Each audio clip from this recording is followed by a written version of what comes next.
Good morning, thriving warriors and those who wish they were. Oops, wasn't quite prepared for that. Here we go. Alexa, what is the date?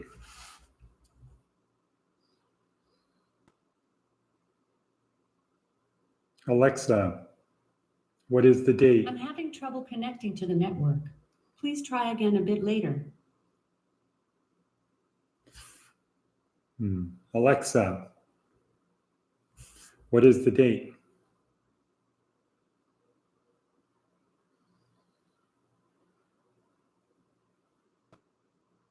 It's Thursday, October 6th. Great. Alexa, what time is it?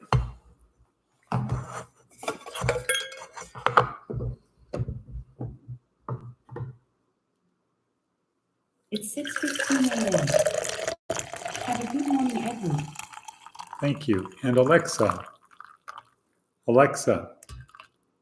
what is the weather forecast?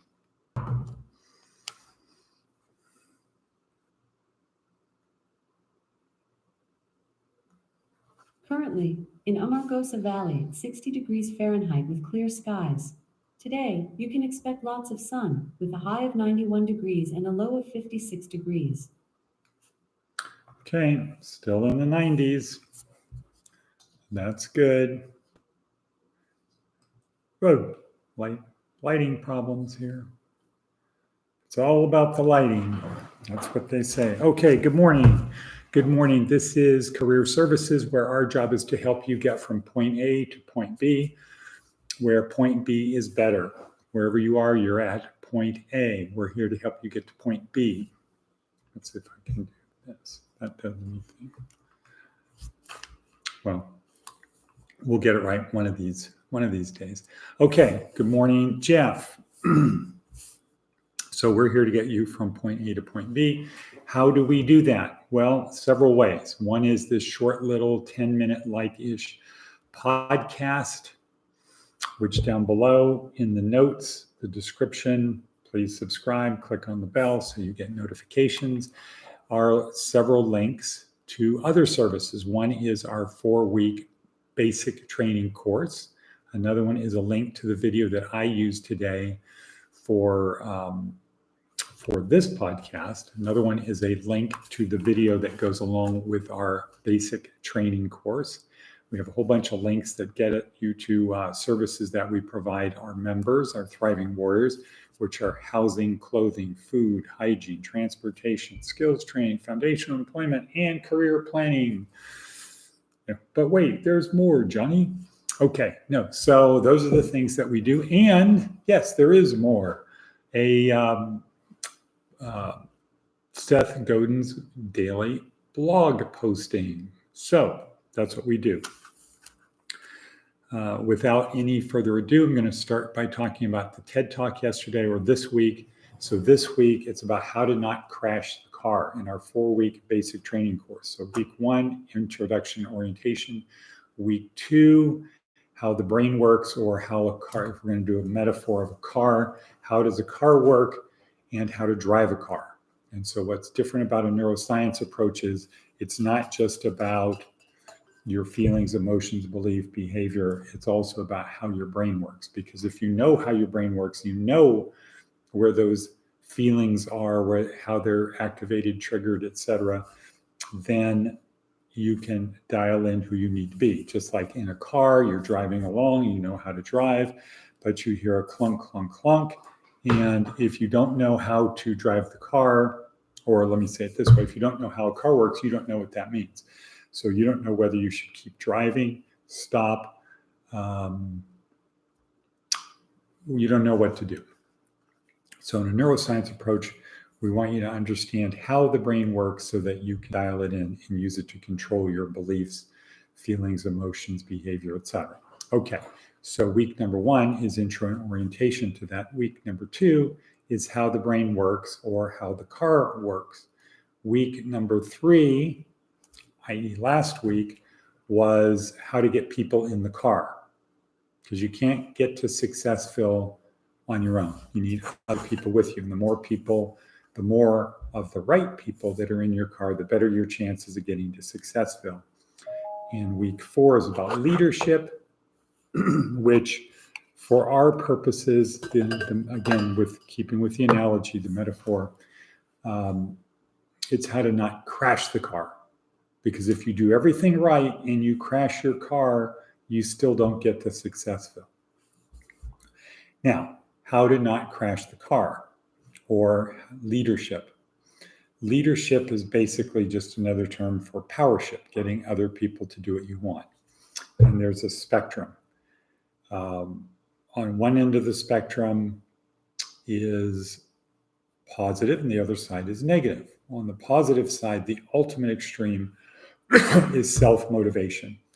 If you're good at self-motivating people, all you need to do is sprinkle a little bit of magic fairy dust words or little scribbles on pieces, little pixels, and people will wind themselves up. Perfect example of this is religion, right?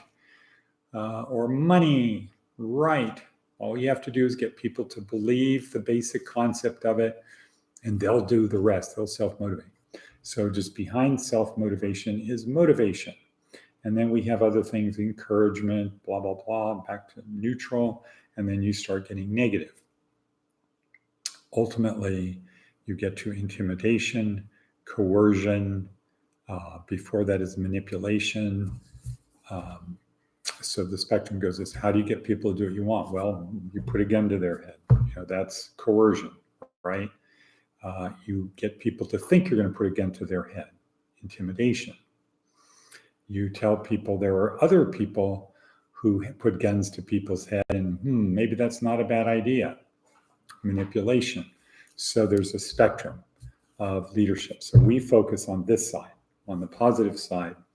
And within that, there are 3 basic, not styles, but situations. Crisis leadership, Nancy Kane on Monday. Pure leadership, Stoicism, Marcus Aurelius through Michael Sugra on Tuesday. So pure leadership, or crisis leadership, pure leadership. And then now we're getting to practical leadership. That's where you're going to spend most of your time, but you need to know about crisis leadership because there will be crises in your life. And those are the greatest opportunities. And on the other hand, the goal is pure leadership, to strive for that. Stoicism passes the categorical imperative test. But we're dealing in practical leadership, and our guide for that is Ignatius of Loyola, who is a man after our own heart. Started out from a good family, as you learned, but the 13th kid, so not really any opportunity. We're going to ship him off to the court, the king's court, and where he's going to learn stuff. He likes to we're going to train him to be a soldier. He's good at being a soldier. He's got charisma. He's smart. He's courageous. Men like him. Women fear him. Well, probably not that, but above the law, because he's from a good family, lives and works in the court, has got connections, and then something bad happens, gets injured, and his life is disrupted, and he's got to restart. He's got to rebuild himself without the help of psychiatry, psychology, neuroscience. He does it on his own, spiraling down ultimately into living in a cave, not doing well physically, mentally, emotionally, but has a vision that changes his life, something to crawl back out, inspired, but gets in trouble again with the authorities, because by what authority do you have spreading this new message that you learned from your vision?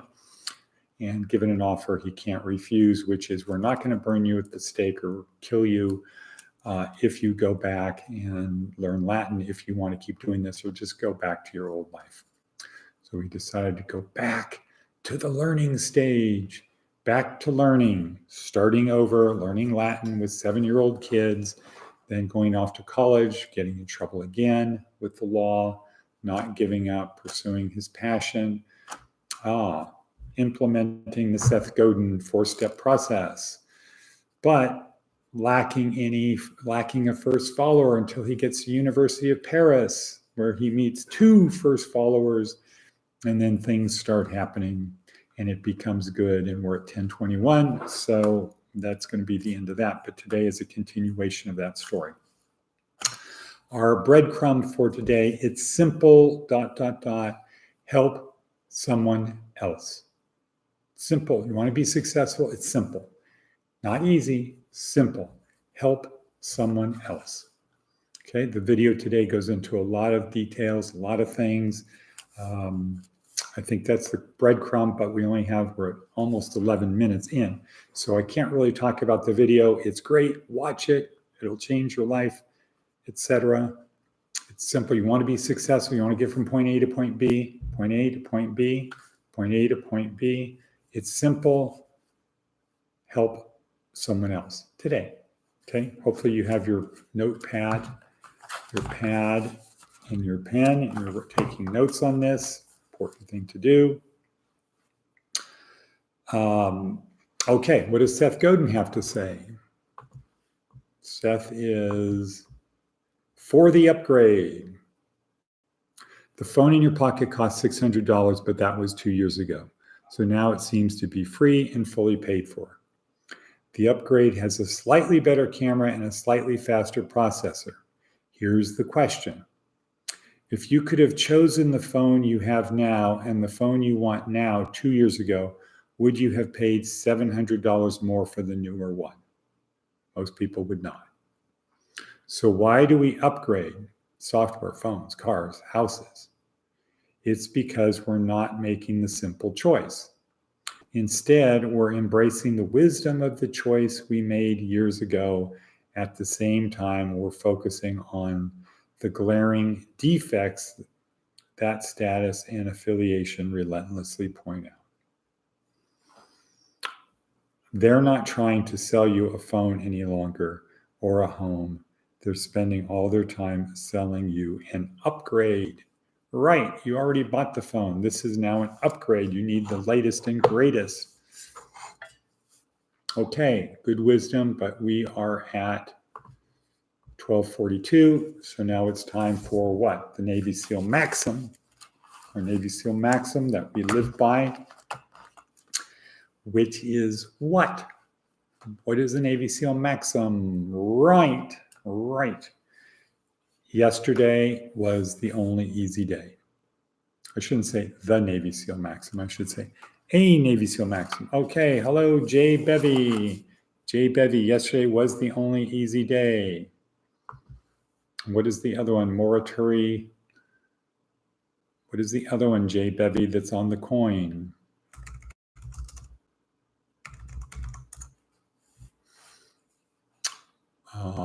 Momentum mori.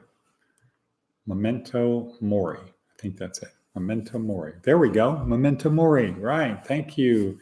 Jay Bevy wrote it before I got it in there. Okay. Yesterday was the only easy day. Make something happen today. Make it a little bit easier. How? There's four ways to do that. Get comfortable being uncomfortable. Don't compare yourself to other people. Have a goal. Be more samurai. Let's go back to the top. Get comfortable being uncomfortable. How do I do that? How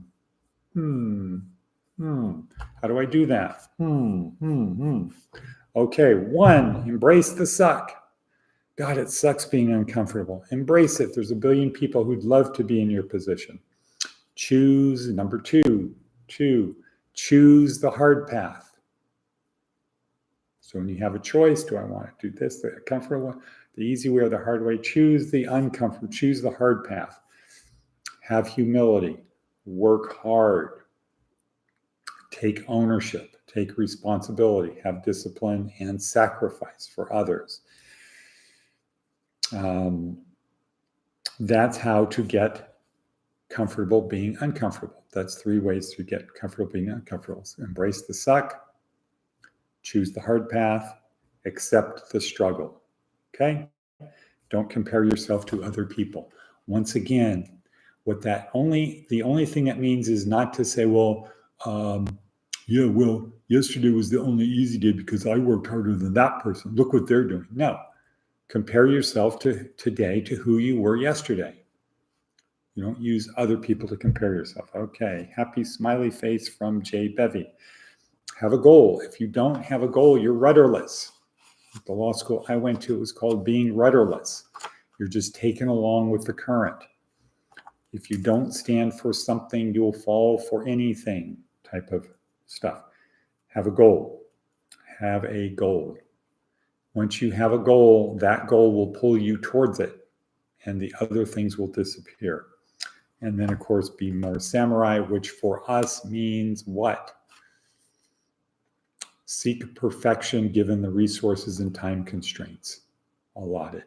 Okay, and with that, I will sign off. Jay Bevy, glad to see you there. Hope all is well, etc. And 6:31, and I will say, and cut. And cut. The lake is getting filled. Happy clap from Jay Bevy.